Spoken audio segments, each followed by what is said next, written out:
আল্লাহর কোরআনের আইন দিয়া চোরের বিচার করা হবে দুই দিন। আজ থেকে ১৫০০ বছর আগে আল্লাহ আইন দিয়েছেন, ওয়াসারিকু ওয়াসারিকাতু ফাকতাউ আইদিয়াহুমা জাযাআম বিমা কাসাবা নাকালাম মিনাল্লাহ। সূরা মায়েদার ৩৮ নম্বর আয়াতে আল্লাহ আইন দিয়েছেন, চোর পুরুষ হোক আর নারী হোক, আল্লাহর বিধান, আল্লাহর ফয়সালা। অপরাধ যদি প্রমাণিত হয়, চোরের হাত কেটে দাও। একটা চোরের হাত কেটে সোশ্যাল মিডিয়ার মাধ্যমে ফলো করে যদি প্রচার করা হতো, প্রত্যেকটা স্যাটেলাইট টেলিভিশনে যদি ব্রেকিং নিউজ আকারে দেখানো হতো, বাংলার পার্লামেন্ট আইন পাস করা হয়েছে, চুরি করলে চোরের হাত কেটে দেওয়া হবে। বিশ্বাস করেন বাজার, একটা চোরের হাত কেটে বিচার করেন, ২৪ ঘন্টায় চোরেরা তওবা করে আল্লাহর ওলি হয়ে যাবে। কথা বলেন ঠিক কিনা?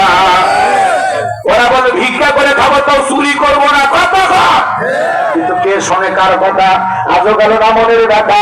এখন উচিত কথা যদি কই পিঠের উপর দিয়া যাবি মই, এ আনন্দের কিছু লোক কিনা, কিছু লোক কিনা খাবে বগুড়ার স্পেশাল দই। কথা বলেন ঠিক কিনা? যত দশ নন্দ ঘোষ, সত্যটা বললে দোষ, করলে অন্যায়ের প্রতিবাদ, নামটা হবে তোমার মৌলবাদ, নামটা হবে তোমার জঙ্গি।